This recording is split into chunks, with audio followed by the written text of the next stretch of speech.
Well, hello, it's Dexter and me, and welcome to another enthralling, thrilling, award-winning episode of Tech Tuesday. Although this week it's less Tech Tuesday and more Bibliotech Tuesday.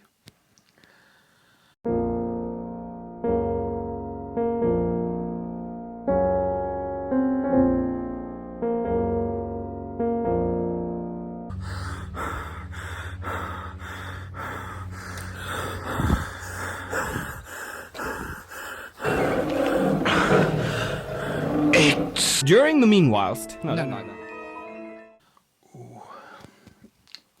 That's right. Today, not a camera, a lens, an accessory, or a computer even in sight. This week's video is all about photography books. So if you're not interested in that, then do what most people do, and switch off.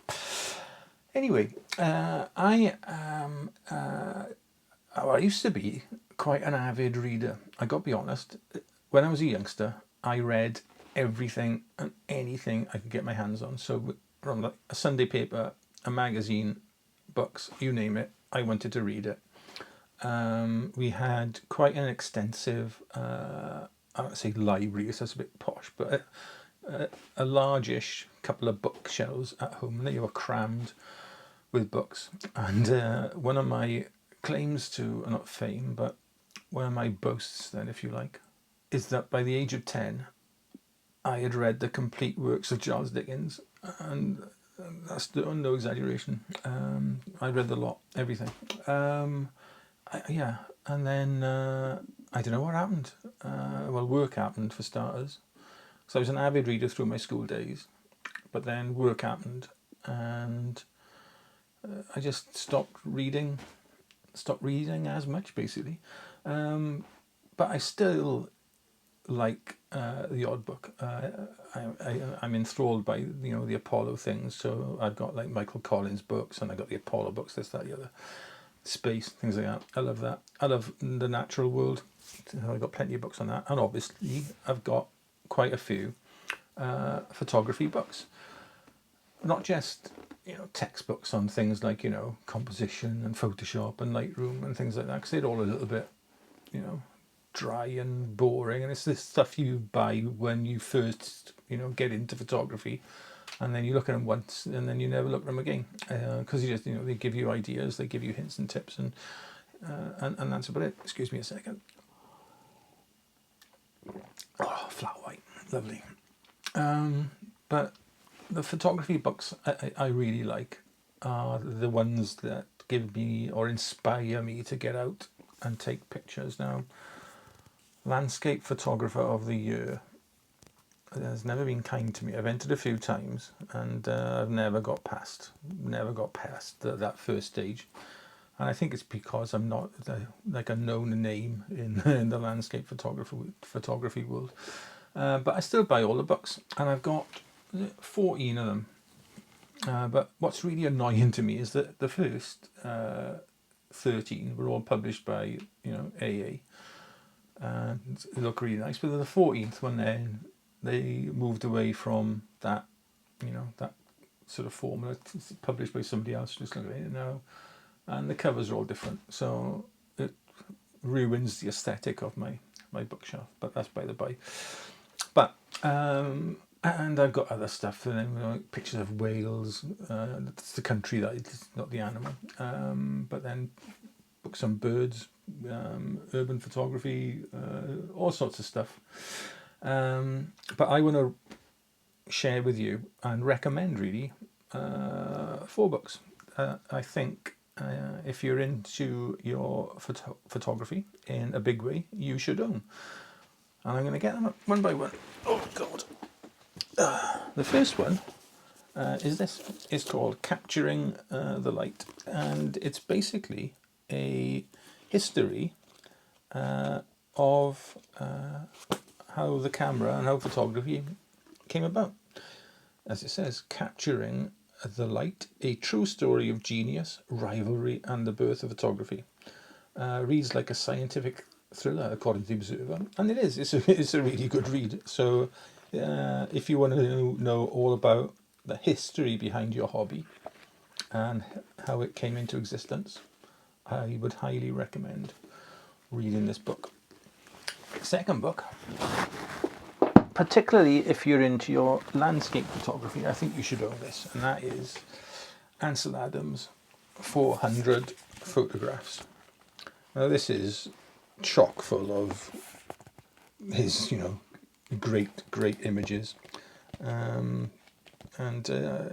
If you can't get inspired by these, then you may as well sell your camera and everything that goes with it, and take up another hobby instead. To be honest, because this is genius work.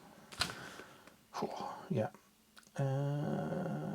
I've got my other favourite book of a particular photographer. I just get that now. This is a bonus. Is this one?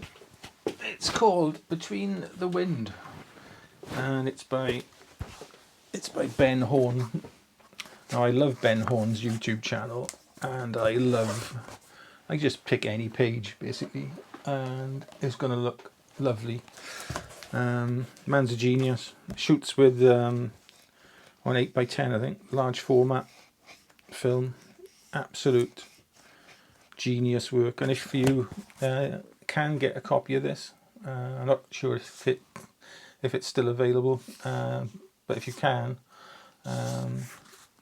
get a copy. If you can't, just have a look at Ben's YouTube channel anyway, because it's something else. Right. So that is 5 books then, really, isn't it? 5.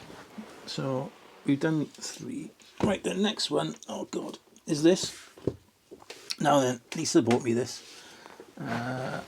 some time ago. No, she didn't. Actually, this was a gift, a lovely gift, when I had to retire.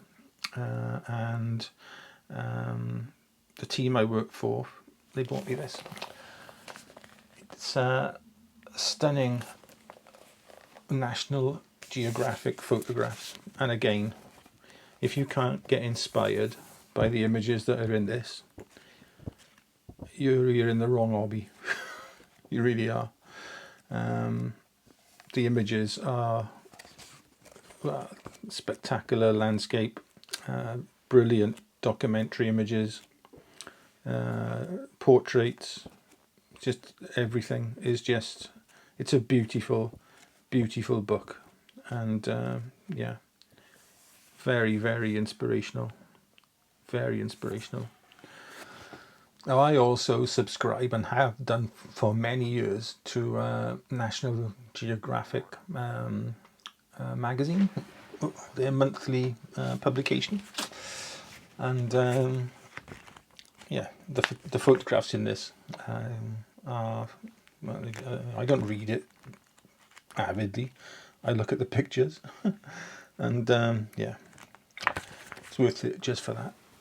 Anyway, last, but my, oh God, what have I done?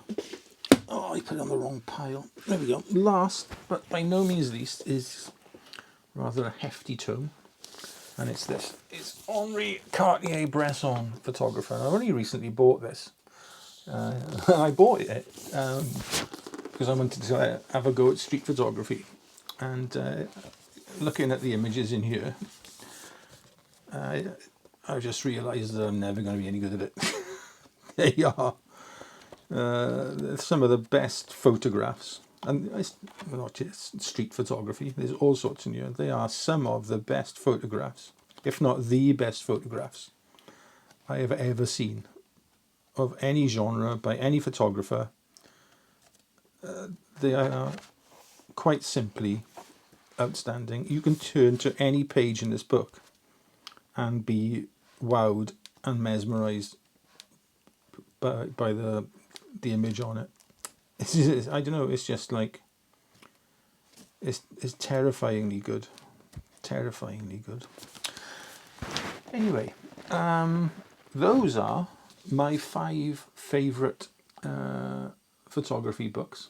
and I would recommend you get all of them, really, to be honest. But if you can only get one, get this one by Henri Cartier-Bresson. I think his book, The Decisive Moment, is like ridiculously expensive if you can find it or get one anywhere. This was £40, and to be honest, I think that's excellent value for money. If you can get it used somewhere, and save yourself a few quid. But all these books will help your photography more than any textbook can, because they are full of inspirational images. Which will get you off your backside and out taking images rather than watching videos. Right, that's it for this week's Bibliotech Tuesday. Oh dear, it was awful. I can only apologise. It wasn't my idea, it was Dexter's. Anyway, we will be back on Saturday with yet more nonsense, I think. And yeah, we'll see you then. And in the meantime, stay safe, stay well, look after yourselves, your loved ones, your pets, and look after your books as well. Keep them nice. Don't let them get all dog-eared and torn. And be a nice person, and you will be rewarded in the long run. I guarantee it. Okay. See you all on the weekend. Bye bye.